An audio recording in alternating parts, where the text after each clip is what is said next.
جو ساتھی سنتوں سے فارغ ہو چکے ہیں ان کی سب کو مکمل کر دیں۔ الحمد لله نحمده ونستعينه ونستغفره ونؤمن به ونتوكل عليه ونعوذ بالله من شرور أنفسنا ومن سيئات أعمالنا من يهد الله فلا مضل له ومن يضلله فلا هادي له ونشهد أن لا إله إلا الله وحده لا شريك له ونشهد أن سيدنا ومولانا محمدا عبده ورسوله صلى الله عليه وعلى آله وأصحابه وبارك وسلم تسليما كثيرا أما بعد فأعوذ بالله من الشيطان الرجيم بسم الله الرحمن الرحيم لن ينال الله لحومها ولا دماؤها ولكن يناله التقوى منكم وقال النبي صلى الله عليه وسلم إنما الأعمال بالنيات وقال النبي صلى الله عليه وسلم إن الله لا ينظر إلى صوركم ولكن ينظر إلى قلوبكم وأعمالكم أو كما قال عليه الصلاة والسلام صدق الله العظيم وصدق رسوله النبي الكريم رب اشرح لي صدري ويسر لي أمري واحلل عقدة من لساني يفقهوا قولي۔ ایک مرتبہ نبی اکرم صلی اللہ علیہ وسلم پر درود شریف پڑھ لیجیے۔ اللهم صل على محمد وعلى آل محمد كما صليت على إبراهيم وعلى آل إبراهيم إنك حميد مجيد اللهم بارك على محمد وعلى آل محمد كما باركت على إبراهيم وعلى آل إبراهيم إنك حميد مجيد۔ محترم بزرگوں اور عزیز دوستوں، اللہ تبارک و تعالیٰ کا احسان، اللہ کا فضل اور اللہ کا کرم ہے کہ اللہ تعالیٰ نے ہم تمام کو نماز جمعہ کے لیے اپنے گھر مسجد سجن آنے کی توفیق نصیب فرمائی، اور جو باتیں کہی جائے اللہ تعالیٰ ہم تمام کو ان تمام باتوں پر عمل کرنے کی توفیق نصیب فرمائے۔ بزرگوں، دوستوں اور عزیزوں، گزشتہ جمعہ حضرت خالد بن ولید رضی اللہ عنہ کے تعلق سے کچھ کہنے کا موقع ملا، کچھ سننے کا موقع ملا۔ حضرت خالد بن ولید رضی اللہ عنہ کے بارے میں بیان کرتے جا کر آخر میں ایک مستقل واقعہ حضرت خالد کا اور حضرت عمر رضی اللہ عنہما کا میں نے بیان کیا، تو آخر میں ایک نتیجہ ہمارے سامنے یہ نکل آیا کہ صحابہ اکرام نے نبی اکرم صلی اللہ علیہ وسلم سے سیکھ کر جو سیکھا اس پر عمل کیا اور جو سیکھا وہ ہم تک پہنچایا۔ اب بہت ساری باتیں، دین سیکھا، قرآن سیکھا، حدیث سیکھا، صحابہ نے بہت ساری چیزوں سیکھا، لیکن ان چیزوں میں سے ایک اہم چیز جو اکثر صحابہ کرام کی زندگیوں سے جھلکتی ہے، وہ چیز ہے جو خاص طور پر سیکھا اور عمل کیا، یہ کیا کہ ہمیں جو کچھ بھی کرنا ہے وہ خالص اللہ کے لیے کرنا ہے، اللہ کے علاوہ کسی اور کے لیے۔ یہ انبیاء نے، حضور نے سکھایا بھی اور صحابہ نے اس پر عمل بھی کیا، اسے سیکھا بھی اور ہم تک اسے پہنچایا۔ یہ تمام کے تمام انبیاء نے جو کچھ بھی دین کا کام کیا، جو کچھ بھی اعمال کیے، سب کا خلاصہ یہی نکلتا ہے کہ انہوں نے اللہ کو راضی کرنے کے لیے کیا۔ اس پر اللہ کے علاوہ دنیا ہم سے ناراض ہو جائے تو ہو جائے، ہمیں کچھ پرواہ نہیں، لیکن ہماری زندگی کا نصب العین یہ ہے کہ ہم کس طرح اللہ کو راضی کرنے والے بن جائے، جو کچھ بھی کرے خالص اللہ کے لیے کرنے والے بن جائے۔ اللہ کے علاوہ کسی اور کو راضی کرنا، کسی اور کو دکھانا ہمارا مقصود نہیں ہے۔ بہت سارے انبیاء ہیں، ہر ایک کا واقعہ بیان کرتے بیٹھیں گے تو بہت وقت ہو جائے گا، لیکن ایک دو انبیاء کا میں تذکرہ کرتا ہوں، اس کے بعد آتا ہوں اپنے اصل عنوان پر۔ حضرت ابراہیم علیہ السلام کو نار نمرود میں ڈالا گیا۔ کہتے ہیں نمرود نے اتنی بڑی آگ سلگائی تھی کہ اس کے اوپر اگر کوئی پرندہ بھی پر مارے اس آگ سے نہیں، آگ کی گرمی اور تپش سے جل بھن کر راکھ ہو جائے، اور کئی دنوں تک اس آگ کو سلگایا بھی، اور اپنی پوری کی پوری طاقت نمرود نے اور حضرت ابراہیم کے دشمنوں نے اس آگ میں جھونک ڈالی کہ ہم ابراہیم کا نام و نشان مٹا کر رکھ دیں گے علیہ السلام۔ لیکن اللہ نے اگر کہا تھا تم ابراہیم کو مٹاؤ، میں ابراہیم کو اسی آگ میں بچا کر دکھاؤں۔ ڈالے بھی گئے، 40 دنوں تک حضرت ابراہیم علیہ السلام اس نمرود میں۔ کہتے ہیں جس وقت ڈالا گیا تھا فرشتے آتے تھے اور جاتے تھے۔ اگر آپ کہیں تو یہ ہوا کا فرشتہ ہے، ایسی ہوا چلائے گا یہ فرشتہ۔ جن لوگوں نے آپ کو جلانے کے لیے آگ جلائی ہے، اڑا کر ہوا کے ذریعے اسی آگ کو انہیں کے گھروں تک پہنچا دیں گے، وہ جل کر بھن کر ختم ہو جائیں گے۔ لیکن زبان پر ایک جملہ تھا، مجھے تمہاری مدد کی ضرورت نہیں، ڈائریکٹ مجھے اللہ کی ضرورت ہے۔ اگر اس حال میں رکھ کر اللہ راضی ہے تو ابراہیم اسی آگ میں رہنے کے لیے، جلنے کے لیے اور ختم ہونے کے لیے۔ دوسرا پانی کا فرشتہ آیا، اس نے بھی کہا، حضرت ابراہیم کا جواب، تمہیں اللہ نے دیا ہے یہ کام، لیکن مجھے تمہاری ضرورت نہیں، مجھے اللہ کی ضرورت ہے۔ اگر میرا رب مجھے اس حالت میں دیکھ کر راضی ہے تو میں اس حال میں رہنے کے لیے بھی۔ یہ ہے انبیاء کی سیرت، انبیاء کی زندگی۔ پریشانیاں ہو، حالات ہو، مصیبتیں ہو، امتحان ہو، آزمائش ہو، کچھ بھی ہو، لیکن ہمیں کس کو راضی کرنا ہے؟ اپنے رب کو، اپنے اللہ کو راضی کرنا۔ آپ علیہ السلام، میرے اور آپ کے آقا حضرت محمد صلی اللہ علیہ وسلم نے مکہ کی شروع کی 13 سالہ زندگی پریشانیوں کی حالت میں گزاری۔ اب حضور بھی مایوس ہو گئے، میں دن بھی محنت مکہ والوں پر کر رہا ہوں، رات بھی کر رہا ہوں، کچھ ہی لوگ ہیں جو میری دعوت پر لبیک کہہ رہے ہیں، ابو جہل نہیں، عتبہ نہیں، خود میرے چاچا ابو طالب نہیں، لوگ ایمان قبول کرنے کے لیے تیار نہیں اور مجھے پریشان کر رہے ہیں۔ اور گویا حضور کے دل میں یہ بات آئی کہ شاید مکہ والے اب ایمان قبول نہیں کریں گے، اس سے بہتر ہے یہ جو دعوت کا میدان میں نے مکہ میں بنایا اس کو چھوڑ کر طائف چلا جاتا ہوں۔ اور حضور گئے طائف، 10 دن طائف میں رہے۔ جو کام مکہ والوں نے آج تک 10 سالوں میں نہیں کیا، طائف کے لوگوں نے 10 دنوں کے اندر وہ کام کیا۔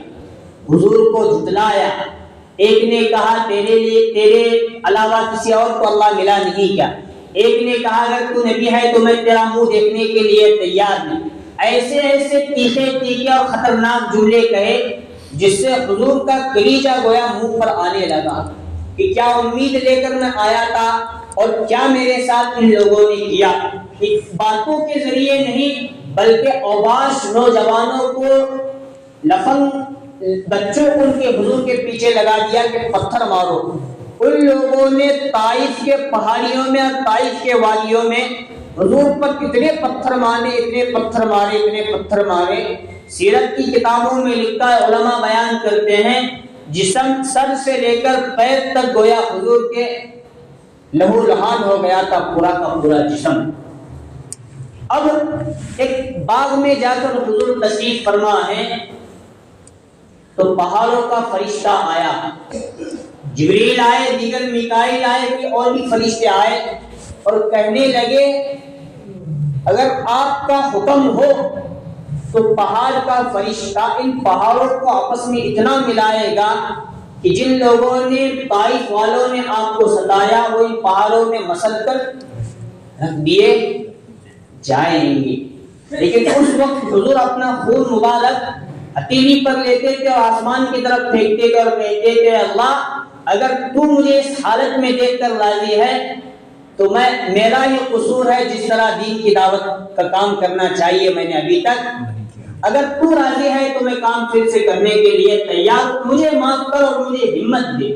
یہ ہے ہمارے نبی صلی اللہ علیہ وسلم کی سیرت کہ انہوں نے صحابہ اور صحابہ سے لے کر ہم تک یہی سکھایا کہ کچھ بھی ہو جائے دین کا کام کرنا ہے, کوئی عبادت کرنا ہے, کچھ بھی کرنا ہے تمہیں اپنے اللہ کو راضی کرنے کے لیے کرنا ہے.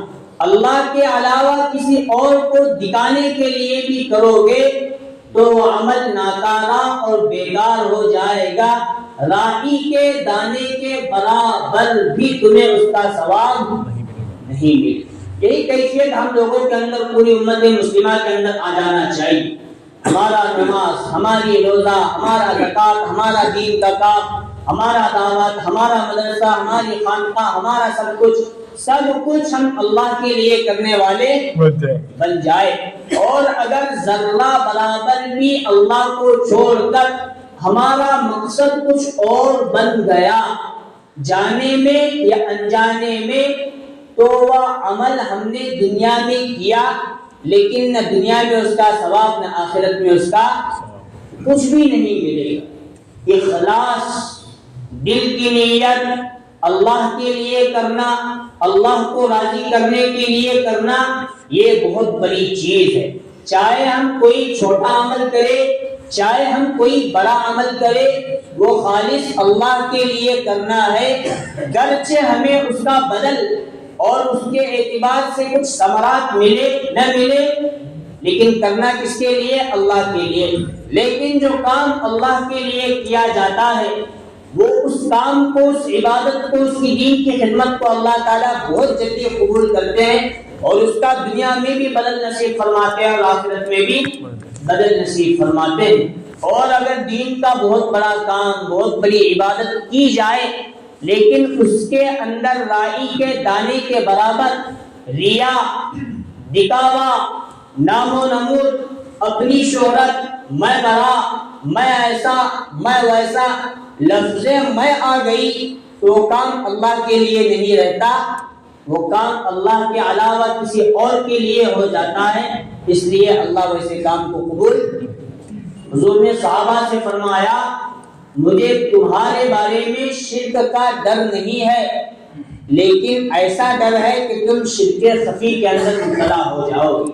صحابہ نے پوچھا اللہ کے رسول شرک کیا ہے؟ ہم یہ تو پہچانتے, کسی اور کو خدا بنانا یہ ہے شرک, دل سے ہو جسم سے ہو یہ تو ہم سمجھے, لیکن شرک خفی آپ کہہ رہے ہیں کیا؟ تو صحابہ سے حضور نے فرمایا شرک خفی یہ ہے کہ جو کام اللہ کے لیے کرنا ہے وہ کسی اور کے لیے تم کرنے والے بن گئے. مطلب اپنی شہرت کے لیے, اپنی عزت کے لیے, لوگوں کے سامنے عزت بٹورنے کے لیے کرو گے تو وہ کام شرک خفی ہو جائے گا. شرک اکبر کا جو گناہ ہے شرک اصغر کا بھی وہی گناہ ہو جائے گا. اس کام کو اللہ تعالیٰ کبھی قبول نہیں کرتا. جو کام بھی اللہ کے لیے کیا جاتا ہے اللہ اسے قبول فرماتے ہیں, اس کا بدل بھی دنیا میں نصیب فرماتے ہیں اور آخرت میں بھی اس کا بدل اور ثواب نصیب. مثال کے طور پر صحابہ اکرام کے درمیان نبی اکرم صلی اللہ علیہ وسلم نے ایک طویل حدیث اور ایک اہم واقعہ بیان کیا کہ بنی اسرائیل میں 3 لوگ سفر پر نکلے اور سفر پر جو وہ نکلے ہیں تو اچانک طوفانی ہوائیں چلنے لگی, موسلا دھار بارش ہونے لگی. اب سفر ان کو آگے کرنا بڑا مشکل تھا, کسی جگہ رکنا, رات گزارنا, پھر بارش کے بند ہونے کا انتظار کرنا اور طوفانی ہواؤں کے بند ہونے کا انتظار, ایسا کوئی ٹھکانہ گھر دیکھنا, پھر اپنا سفر جاری آگے رکھنا. تینوں کے تینوں چلے, ایک جگہ جمع ہوئے اور جا کر انہوں نے ایک غار میں پناہ لے لی.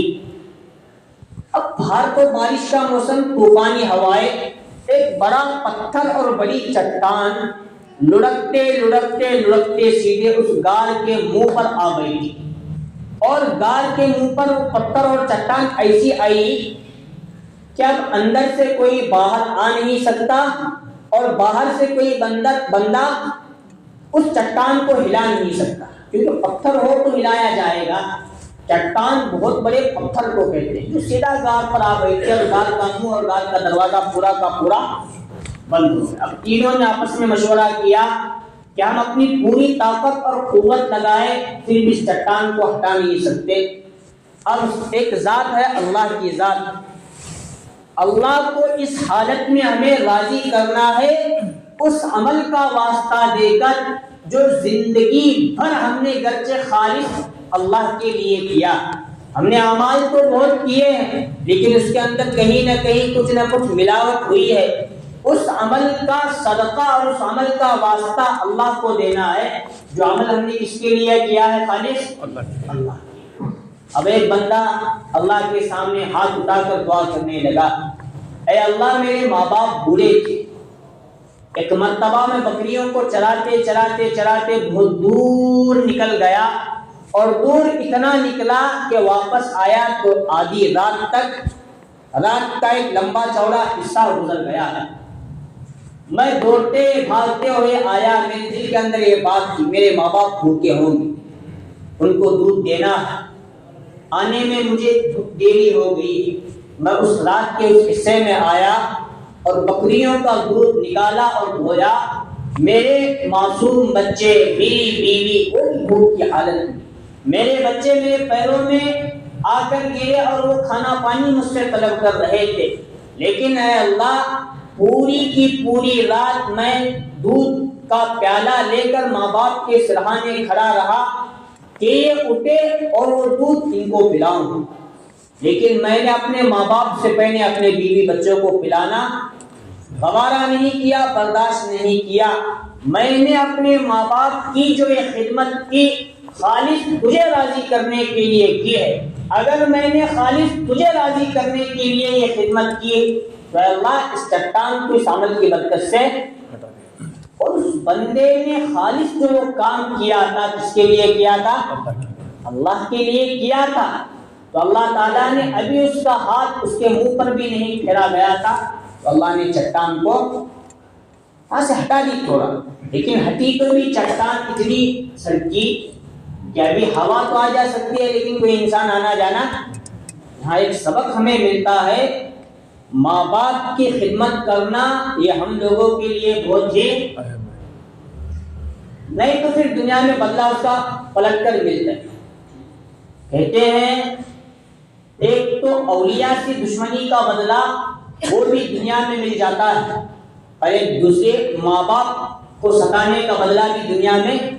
یہ دو گناہ ایسے ہیں جب تک ان کا بدلہ اللہ دنیا میں نہیں دیتے تب تک موت مسلط نہیں۔ یہ بات سمجھ میں؟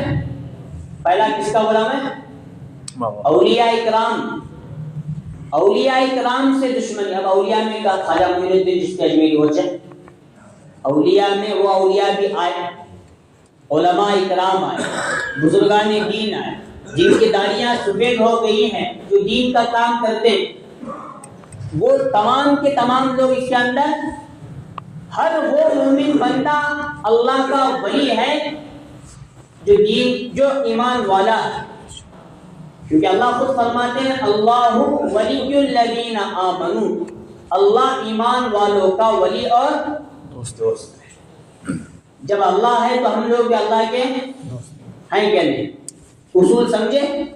پہلی بات کیا، جو اولیاء سے دشمنی رکھے گا موت اس وقت تک نہیں آئے گی جب تک اس کا برا انجام اللہ نہ کر لے۔ دوسرا، جو بندہ ماں باپ کی بے ادبی کرتا ہے، ماں باپ کی خدمت نہیں کرتا، اس کو بھی موت اس وقت تک نہیں آتی جب تک اللہ تعالیٰ اسے ذلیل و رسوا۔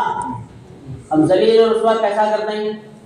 اولاد کو ایسا بناتے ہیں، انہیں اولاد تھا اپنے ماں باپ کی، انہیں اپنے ماں باپ کے ساتھ برا کیا اس کی اولاد کو اللہ ایسا برا بناتے ہی کہ انہیں پلٹ کر اگر انہیں ایک جوتا اپنے باپ کو ماں کو مارا تو بیٹا یا بیٹی آئندہ چل کر 2 جوتے مارنے والے. وہ ایک نظام ہے قدرت کا.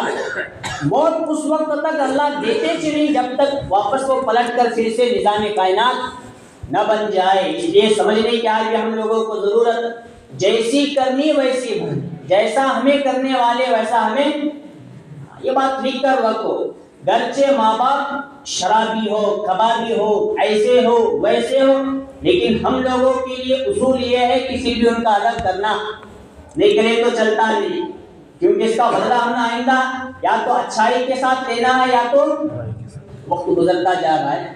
اب دوسرے بندے کا نمبر آیا, اس نے ہاتھ اٹھا کر دعا کی, اللہ میری ایک چچا زاد بہن زنا کے لیے وہ میرے پاس آئی, میرا تو دل بہت دنوں سے اس پر تھا, لیکن وہ پریشانی اور مجبوری کی حالت میں شوہر کے انتقال کے بعد فقر و فاقہ کی نوبت آئی کہ اس کو اپنی عزت مجھ تک بیچنے کی نوبت پڑی. اور جب وہ میں زنا کے لیے بیٹھا ہوں تو اس کے جسم پر لرزہ طاری ہوا. اس کو دیکھ کر اللہ مجھے تیرا ڈر آیا کہ عورت ذات ہو کر اللہ سے اتنا ڈرتی ہے تو میں مرد ہو کر اللہ سے کتنا. ایک تیرے ڈر نے میں وہ زندگی بھر اس گناہ کو چھوڑ دیا. اگر یہ ایک عمل میں نے زندگی میں تیرے لیے کیا ہے تو راضی ہو جا, اس عمل کی برکت سے مجھے نجات دلا دے. اور اس چٹان کو ہمارے سروں پر سے حضور فرماتے ہیں اور تھوڑی چٹان وہاں سے, لیکن وہ بھی اندر سے باہر. ہاں, یہ گناہ بھی ہمیں کس کے لیے چھوڑنا ہے؟ اللہ کا ڈر رکھ کر اللہ کے لیے, اللہ کو راضی کرنے کے لیے گناہ چھوڑیں گے, اس کا ثواب انشاءاللہ آخرت میں بھی ملے گا اور یہاں بھی. اب تیسرے بندے کا نمبر آیا تو اس نے اللہ تعالیٰ سے دعا کرنا شروع کی, اے اللہ تعالیٰ میں نے کچھ مزدوروں کو اپنے یہاں مزدوری پر رکھا تھا, ہر شخص کام کر کے اپنی مزدوری لے کر چلا گیا, لیکن ایک بندہ آخر میں میرے پاس آیا, وہ اپنی مزدوری لیے بغیر میرے پاس سے وہ چلا گیا, اور اس کی جو مزدوری تھی, جو اس کا پیسہ تھا, وہ میں نے اپنے پاس بچا کر رکھا. کئی دنوں تک اس کے آنے کا انتظار کیا, وہ بندہ آیا نہیں. اس کے پیسوں کو اپنی تجارت میں لگایا, وہ پیسوں کی برکت میرے پیسوں میں ملی اور میرا کاروبار بڑھتا چلا گیا, بڑھتا چلا گیا, بڑھتا چلا گیا. ایک مدت کے بعد وہ بندہ آیا جسے میں بھول بھی چکا تھا, وہ آ کر اپنی پریشانیاں مجبوریاں بیان کرنے لگا اور وہ باتیں مجھے یاد دلانے لگا.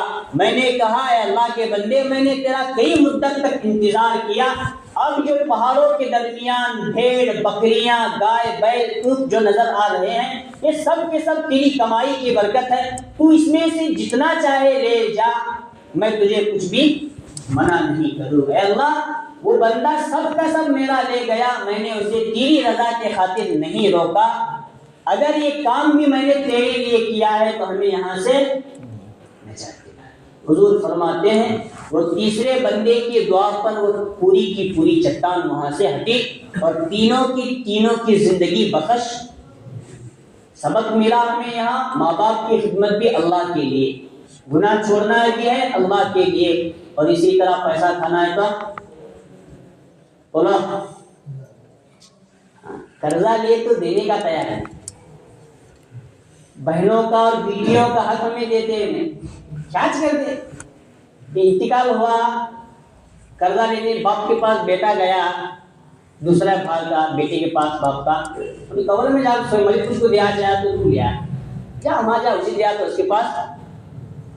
یہ حدیث کے اندر آتا ہے حضور اس وقت تک کسی کی نماز جنازہ نہیں پڑھاتے تھے جس کے اوپر کوئی قرضہ وغیرہ ہوتا تھا, بلکہ حدیث کے اندر آگے حضور نے فرمایا کوئی شہید بھی اللہ کے راستے میں شہید ہوا مرا, اللہ تعالیٰ اس کو ادھر لٹکائے رکھتے جب تک اس کا قرضہ یا اس کے پر جو کچھ بھی مسئلہ تھا لین دین کا وہ کلیئر نہیں ہوتا, تب تک اسے اس کی مغفرت بھی اس کی, حالانکہ شہید کا مقام و مرتبہ تو بڑا, تب تک اس کی بھی مغفرت نہیں ہوتی.